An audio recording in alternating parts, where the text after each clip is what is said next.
In the news around Columbus this week, we covered a major business in Chillicothe that was going to lay off hundreds of people. That's been paused. And we learned about a test by ODOT that puts partially automated semis on the roads. Plus, we saw how one Hebron officer's quick actions saved a family from a burning home.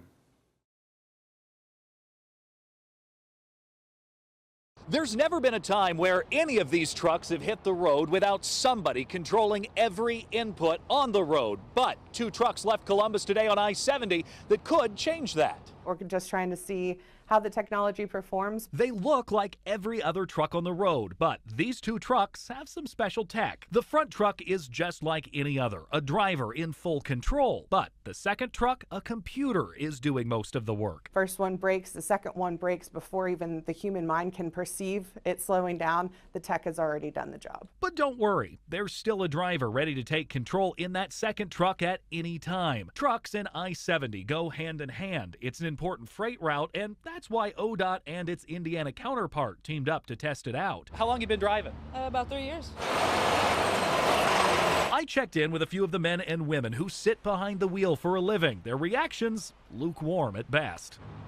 Bad move. Personally, I just think some things should stay with humans instead of robots. For both of them, their concern is about safety. I haul steel for a living, and I be having anywhere between 80, 85,000.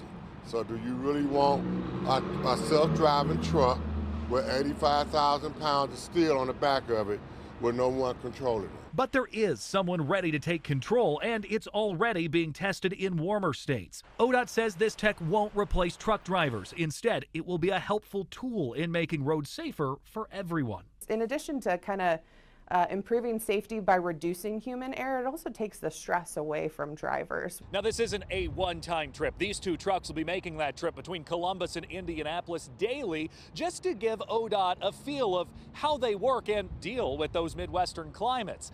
Colin Dorsey, 10 TV News. That officer was doing regular patrols around 3 o'clock this morning when he saw something that didn't look right. Well, he checked it out and he saved 4 lives. You can see a glow as the Hebron officer drives up to the house. He quickly went up to the door to get everyone out of the house. Police department, your house is on fire. Yeah, he got up and knocked on the door, alerted the family, and got a family of 4 out in time. The fire started to really take off from that point. Just as he woke up the family, that's when the smoke detectors started going off. Everyone needs to get out. They didn't know that their house was on fire. I had no idea there was a house on fire, no. Just a few minutes after the officer arrived and called for help, West Licking firefighters arrived on scene. From the time he makes contact with the family until the house is just raging is just such a short time that, minutes later, things could have turned out a little differently. Thank you. Yeah. Taking protecting and serving to another level. He happened to be at the right place at the right time. We spoke with the family, and they are understandably too shaken up to talk to us on camera, but they tell me how thankful they are for that officer's actions and for the West Licking Fire Department for their work. In Hebron, Lacey Crisp, 10 TV News. Waverly High School senior Josie Tackett was known for her signature blue eyes and love for animals. After weeks in the hospital, Josie's family says she suffered complications from the flu and strep that turned septic and caused too much damage for her body to recover from. She passed away at Nationwide Children's Hospital on Sunday morning, just days before she would have turned 18. It's just been, really hard for everyone. Everyone was hoping that she would pull through for sure. Amanda Little has been friends with Josie's family almost all her life. She had a big personality, and she didn't let the opinions of others influence her life. She was really passionate for animals, especially horses. She showed there at the 4-H at our county fair for many years, and I know she planned to attend college and study zoology as well. After such a tragic loss, Little says people in the small Pike County town are coming together to support the family. In times like this, there truly aren't any words or amount of money that would take the family's pain away. Little and her husband are holding fundraisers for Josie's family at their businesses. And as a business and mother, I just thought this was the least I could do. Little is hoping the fundraiser can ease even the smallest amount of Josie's family's grief and pain. Meanwhile, Josie's mother is encouraging people to honor her by donating blood or giving to an animal shelter. Carla Rogner, 10 TV News. The director of the state Medicaid program has declined our repeated request to comment on a bill that would require Medicaid to notify people that they have to pay the money back. We asked again today, and our request was declined. Those who've been caught in the system are not staying silent. Eric Stalker says his experience with Medicaid would be enough to fill a book. They're basically preying on dead people in years in advance, knowing that they're not going to be able to do anything about it after they die. So it started on 2018. Stalker says he signed up for Medicaid after he lost his job. Without any income, he says he was told by the County Department of Job and Family Services he should sign up for Medicaid. They said, yeah, signing up for Medicaid, it's easy and it's free. It's not free. Medicaid services are paid back when a person dies by something called Medicaid estate recovery. Stalker says he was billed $90,000 over 3 years. I never saw anything about there being any kind of recovery. If I had seen anything, I would have stopped it immediately. Stalker says he signed up in late 2018, and during COVID, Medicaid wasn't allowed to take people off the rolls under the Families First Coronavirus Response Act. But it also had a stipulation that said unless the individual requested it. I requested it, they didn't do it, so they violated that federal law. So you were able to get it terminated? Yeah. In 2023, he finally got his Medicaid stopped, but the damage was done. And what kind of services did you get? Absolutely nothing. We never went to the doctors. Cases like Stalker's are why 2 Ohio lawmakers are demanding greater transparency from Medicaid. They introduced a bill this month addressing the issue. As for Eric Stalker, I don't know what to do at this point. He says while the bill moving through the State House won't help him, it may help other Ohioans avoid the mess he finds himself in. We thought that there wouldn't be any cost because we weren't using it. House Bill 130, which would require transparency in Medicaid, has passed out of committee but has not received a floor vote. Reporting in downtown Columbus, Kevin Landers, 10 TV News. Every day, this parking lot fills up with volunteers who load their cars with meals and then take them to the elderly. Now, Meals on Wheels here in Central Ohio says they're not sure what's next when it comes to federal funding. Boneless chicken breast with cheese sauce. Here we go. More than a meal. That's what Don, a volunteer at Meals on Wheels, says. Every day he sees the same people and delivers them a hot meal. Without them, I don't know what I'd be eating, honest to God. The meals mean a lot to the people he serves, but it's more than a meal. It's a smile, a conversation, and someone who checks in on seniors. For James Westervelt, it's something he needs. I mean, you know, I know there's people out there who don't get meals, and they're hungry. Now the funding for the program is up in the air. The Health and Human Services Department has laid off a lot of workers, and many of them work on the money that we get. The Department of Health and Human Services says 10,000 employees lost their jobs.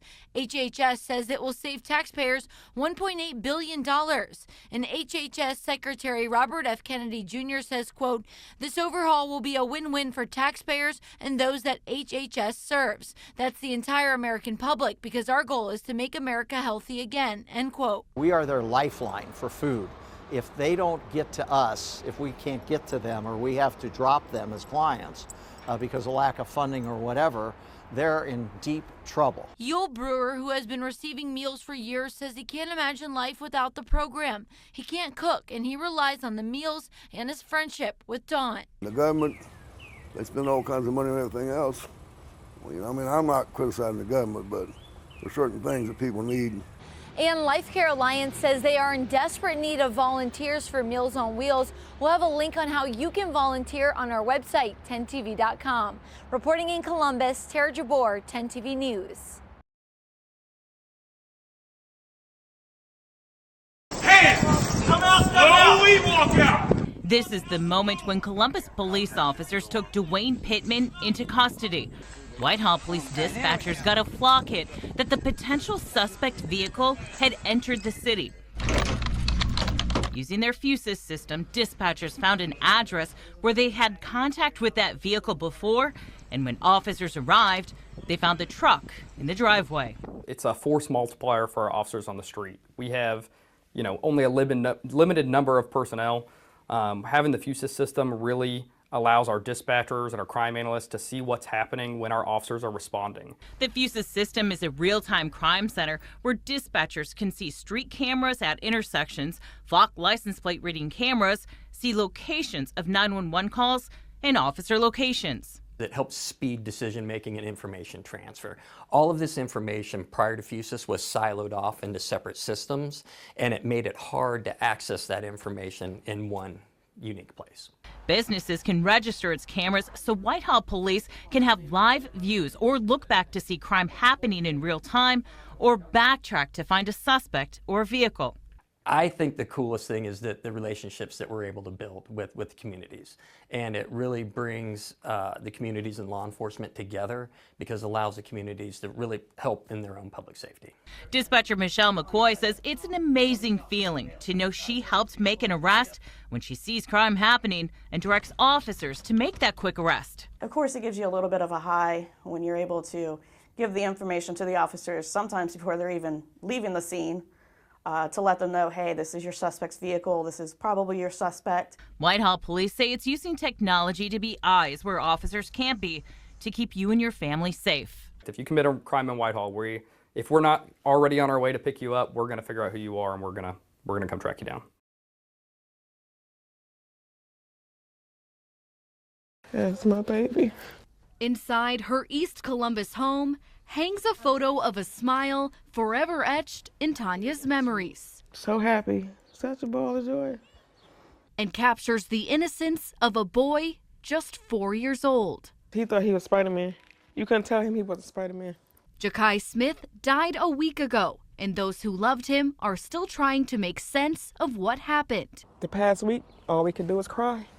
Tanya, who asked not to share her last name, says she took care of Jakai's mother, Kylie Smith Parks, for several years as her foster mom. His mother, she came to me while she was pregnant as a very young teen. Tanya says she took care of Jakai and Kylie until Kylie turned 18 more than a year ago and aged out of foster care. That's when Kylie began distancing herself from the family. Kylie shut a lot of people out after she turned 18. So it was only for so much that we could do. The last time Tanya and her family saw Jakai was in December. He was so excited to see us because he hadn't seen us in a few months. She had no idea that time would be the last. Jakai's mother now faces endangering children charges. Court records state Kylie failed to provide medical attention to Jakai in a timely manner, contributing to his death. Linwood Allison Jr., who Tanya says is Kylie's boyfriend, is charged with aggravated murder. Court documents state Allison Jr. caused fatal injuries to the boy. Some of the details I've heard is unimaginable that a 4-year-old had to endure. As Tanya grieves Jakai, she now finds herself also grappling with the mixed emotions she feels for the woman she once considered a daughter. But that's not the child that I raised. The child that I raised wouldn't do that to her again. But she plans to fight for justice for Jakai in the courtroom as she now also prepares to lay him to rest. We're not going to hold on to how he left this world. We're going to hold on to the memories that we had with him.